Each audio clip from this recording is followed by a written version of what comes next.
नमस्कार दोस्तों, अरविंद जी की वाणी में आपका स्वागत। आज हमारे साथ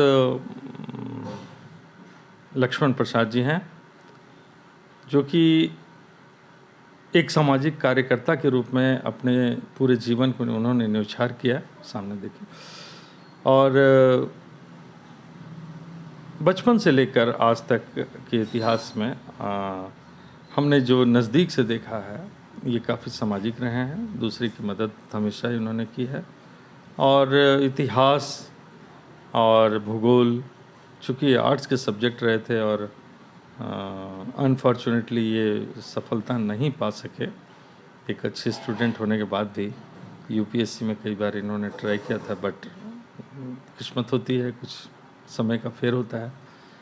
तो खैर, आज ये हमारे साथ हैं, और ये तत्काल ये जो हैं ये झारखंड सरकार में एक तरह से पारा शिक्षक के रूप में कार्यरत हैं, और बच्चे इनको काफ़ी मास्टर साहब कहते हैं, और हमें भी अच्छा लगता है, क्योंकि ये खैर अभी विशेष और इससे ज़्यादा क्या मैं बताऊं। तो मैं आज बात करने वाला हूं संविधान के। तो काफ़ी चर्चा होने के बाद मन में एक विचार आया कि जब लक्ष्मण जी हैं तो लक्ष्मण जी से इस विषय में थोड़ा सा संविधान के विषय में बात की जाए। तो लक्ष्मण जी, आपका अरविंद की वाणी में स्वागत है। नमस्कार। तो हम ये कहना चाह रहे हैं कि लक्ष्मण जी, और थोड़ा इधर आ जाइए। हाँ, हम ये कहना चाह रहे हैं लक्ष्मण जी कि एक आम आदमी के लिए, सामने एक आम आदमी के लिए आपको ये संविधान के विषय में, चूँकि हम लोग तो कुछ पढ़े ही हैं, लेकिन जो कम पढ़े लिखे हैं, जिनको बहुत किताबों से मतलब नहीं रहा है, तो उनके बारे में संविधान का एक थोड़ा विस्तारीकरण देते हुए, संविधान क्या चीज़ है और संविधान क्यों ज़रूरी है हमारे देश में, इसके विषय में थोड़ा प्रकाश डालने की कोशिश करेंगे। जी। देखिए अरविंद जी, भारतीय संविधान का रचना जब हमारे संविधान निर्माताओं ने किया,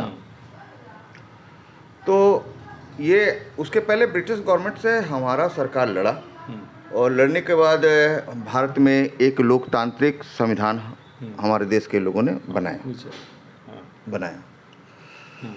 तो उसके पहले, आज़ादी के पहले हमारा देश 800 साल तक गुलाम था। और गुलामी के पहले 800 साल पहले पूरा विश्व बिल्कुल एक बहुत लोअर क्लास के वातावरण में जी रहा था, और उस वक्त हमारा भारत एक ग्रामीण जीवन में था।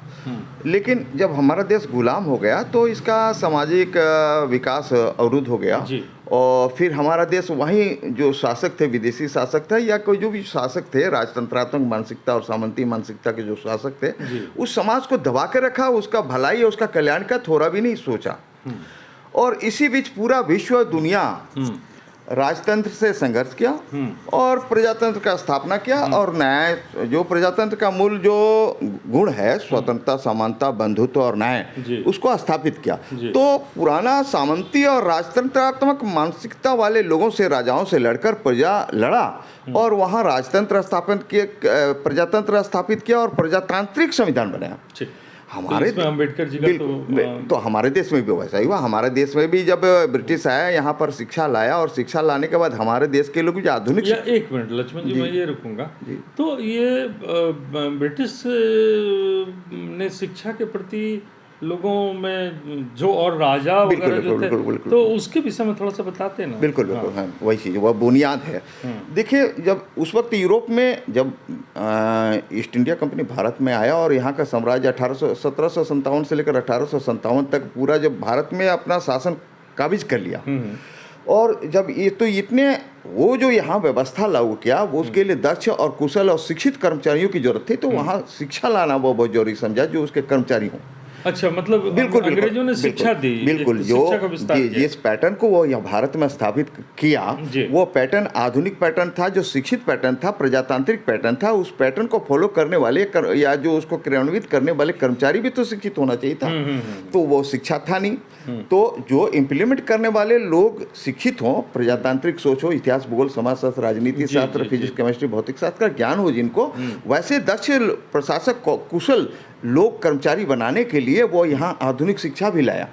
मैंने अंग्रेजों ने बिल्कुल आधुनिक बिल्कुल शिक्षा बिल्कुल बिल्कुल ठीक। जितना आज जो हमारे देश में इतिहास, भूगोल, समाजशास्त्र, भौतिक शास्त्र, रसायन शास्त्र जो भी शिक्षा है वो अंग्रेज को द्वारा लाया गया। हमारे देश में ये व्यवस्था, ये शिक्षा था ही नहीं। चलिए हम लोग अंग्रेजों से अब आगे बढ़ते हैं, संविधान की ओर बढ़ते हैं। जी, तो हमारा देश जब अब चूंकि हाँ, ये जो दौर था, ये दौर 20वीं सदी में हम लोग जाने वाले थे और पूरा विश्व राजतंत्र से लड़ रहा था और प्रजातंत्र ला रहा था। हमारा देश बहुत पीछे रह गया था। लेकिन जब आधुनिक शिक्षा पाने के लिए हमारे देश के लोग विदेश, इंग्लैंड, अमेरिका गए, अम्बेडकर जी गए, गांधी जी गए, बैरिस्टर वर्ग, कितना जितने भी बुद्धिजीवी वहाँ गए शिक्षा पाने के लिए, बड़े बड़े पद पाने के लिए।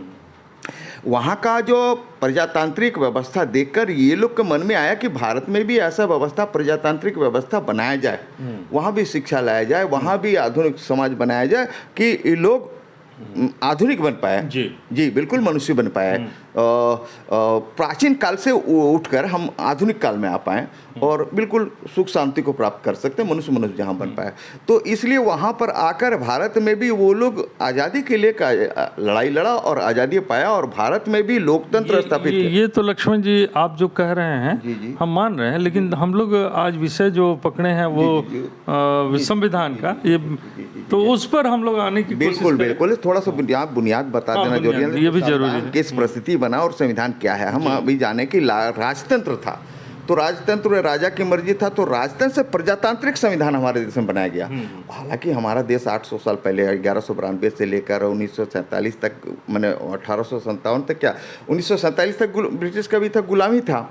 तो उस गुलामी के बाद, 800 साल गुलामी के बाद, एक तो हमारा देश राजतंत्रात्मक प्राचीन शासन व्यवस्था का सामाजिक वातावरण, उस पर 800 साल का गुलामी, और प्रजातंत्र में प्रजा मालिक बन जाना बहुत विरोधाभास था। प्रजातंत्र के लिए शिक्षित और जागरूक जनता होना चाहिए। अब हम ये मान के चले कि आज़ादी हमें एन केन प्रकरण जो कहानी है सब लोग जानते हैं। जी। गांधी जी से लेकर सरदार वल्लभ भाई पटेल वगैरह जो सारे लोग, अब हम लोग मान के चले ये कि हम जब संविधान की बात आज़ादी पा गए, अब उसके बाद क्या हुआ? तो संविधान बनाया गया। तो संविधान बनाने के लिए हमारा जो देश का कंडीशन था कि शिक्षित जागरूक जब तक जनता न हो तो प्रजातंत्र लाया कैसे जाए। प्रजातंत्र का मालिक बना देना, किसी भी व्यक्ति को जब हम मालिक बना देते तो समझदार थोड़ा होना चाहिए, ईमानदार थोड़ा होना चाहिए। पावर जब किसी भी, तो प्रजातंत्र में जनता मालिक है और जनता हमारे देश का 800 बोले कि अभी कितना लंबा गुलामी खटकाया, बिल्कुल अंधविश्वास, रूढ़िवाद इनको भरा हुआ था। तो अम्बेडकर जी शिक्षा पाने के लिए, जब अम्बेडकर जी भी उसी लड़ाई को लड़ रहे थे, हमारे देश में जातीय व्यवस्था के कारण ऊंच नीच का बहुत लंबा खाई भरा हुआ था। तो उस व्यवस्था को पाटने के लिए एक तो अनपढ़ था, उस पर जात पात की जो लड़ाई था। वो तो हमारे यहाँ। तो हमारा देश का कॉन्स्टिट्यूशन कैसे बनना चाहिए, तो कॉन्स्टिट्यूशन बनाने के लिए हमारे देश के एक संविधान सभा बनाया गया। और संविधान सभा में उस वक्त हम लोग बहुत जो राजनीति की लड़ाई लड़ रहे थे, आज़ादी की लड़ाई लड़ रहे थे, वो मुस्लिम भी थे हमारे देश में, सिख भी थे और भारतीय भी थे। ये सारे लोग भारतीय तो सब थे ही। जी बिल्कुल। तो आज़ादी सभी के साथ बिल्कुल। तो हम लोग का जो संविधान बनाने का जब शुरुआत हुआ तो हम लोग चाह रहे थे, पूरे भारत चाह रहा था, गांधी जी भी चाह रहे थे। गांधी जी तो कहते थे कि हमारे लास्ट पे ही जो देश का बंटवारा होगा, वो नहीं चाहते थे देश का बंटवारा। लेकिन संविधान बनाना हम लोग मिलजुल के चाह रहे थे कि भारत और पाकिस्तान एक साथ मिला जुला रहे और एक ही संविधान बने। इसलिए वो संविधान सभा का हम लोग स्थापना कर दिया, जो 2 साल 11 महीना 18 दिन लगा इस संविधान को बनाने में।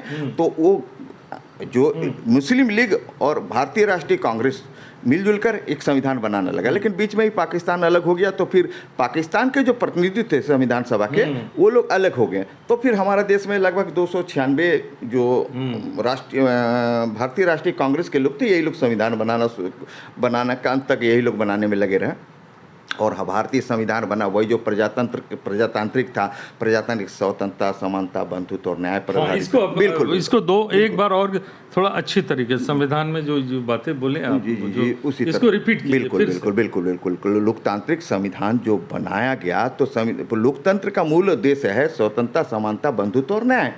ये बेस रहा।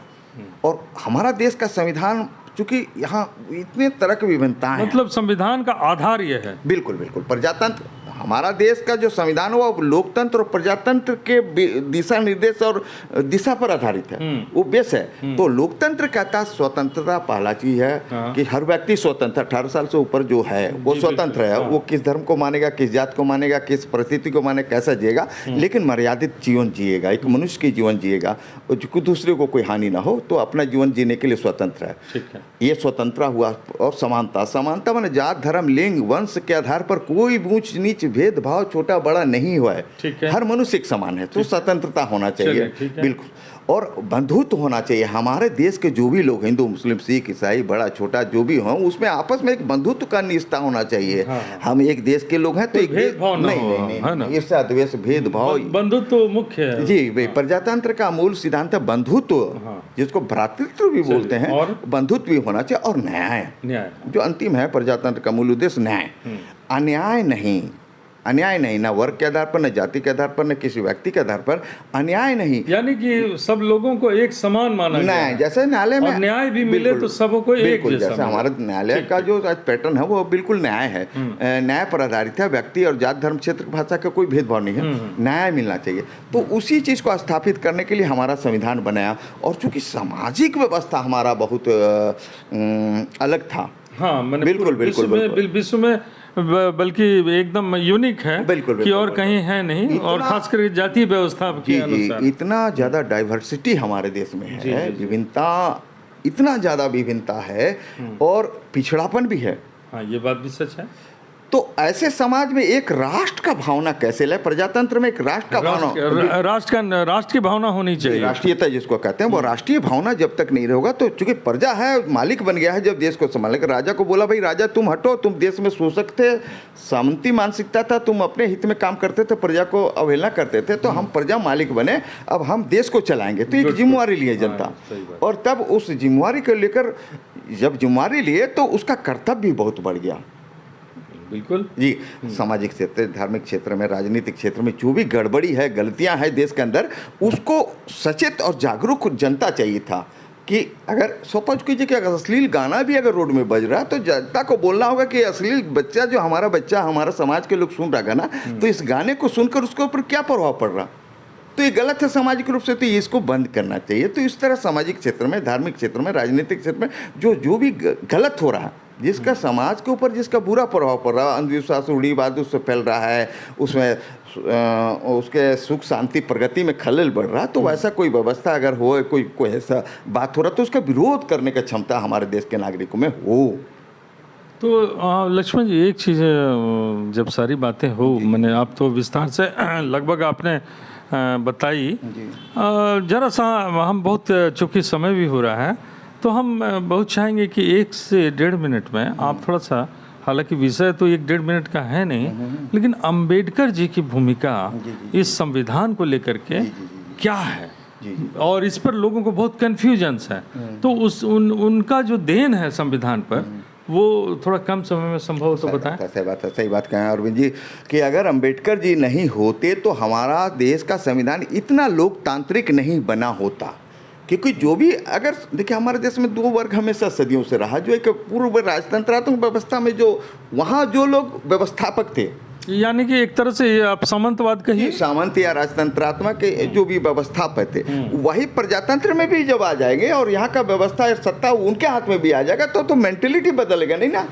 वही व्यक्ति जो राजतंत्र में शासक था वही प्रजातंत्र में शासक बन जाएगा। इसीलिए प्रजा के शासन में प्रजा का प्रतिनिधित्व का शासन होना चाहिए, सत्ता इनके पास होना चाहिए। तो इसीलिए अंबेडकर जो हमारा देश में अंबेडकर जी संविधान बनाए, तो वो बिल्कुल लोकतांत्रिक संविधान वाला आम व्यक्ति के लिए बनाए। अच्छा जी, लोकतंत्र जो संविधान बनता है लोकतंत्र में, वो आम व्यक्ति के लिए बनता है। यानी कि चाहे अमीर हो या गरीब हो, या किसी भी जाति या किसी भी धर्म का हो, सभी समान। जात धर्म क्षेत्र भाषा प्रजातंत्र के लिए बहुत खतरनाक है, और ये मजबूरी में इसको लोग अपनाता है। जात तो चूंकि सामाजिक व्यवस्था के अंग है, वो चल जाता है, हिंदू मुस्लिम सिख ईसाई सभी के साथ वो लागू है। लेकिन धर्म जो सांप्रदायिकता है वो देश के लिए, प्रजातंत्र के लिए बहुत घातक है। क्योंकि हम प्रजातंत्र में जब किसी व्यक्ति को जब पसंद करते, नापसंद करते, वोट देते, तो उसका सोच का ये आधार होना चाहिए कि वो व्यक्ति जो है ना कर्म के आधार पर, विचार के आधार पर अच्छे हों, जिसको हम चुने जनप्रतिनिधि, जात धर्म के आधार पर न चुने। हाँ, ये तो है ही। बहुत बहुत धन्यवाद लक्ष्मण जी, आपने हमारे दर्शकों को और लोगों को भी एक सिंपल सी भाषा में आपने जो संविधान के को बताने की कोशिश की, उसके लिए हम बहुत आभारी हैं। और हम चाहेंगे कि इस पूरे वीडियो को अंत तक आप देखें, और इसमें कहीं कोई अगर आपको कुछ कमी या कुछ ये लगता हो तो आप कृपया वो हमें बताएंगे, तो जिससे कि हम और भी सुधार कर सकेंगे। आगे हम लोग किसी भी दूसरे चर्चा को करते हुए इस क्रम को जारी रखेंगे। और इसी के लिए पुनः बहुत बहुत धन्यवाद। अरविंद जी की वाणी में अरविंद जी का आपका स्वागत करते हुए और ये प्रोग्राम की समाप्ति करते हुए आपसे विदा लेना चाहता हूँ। नमस्कार लक्ष्मण जी, नमस्कार।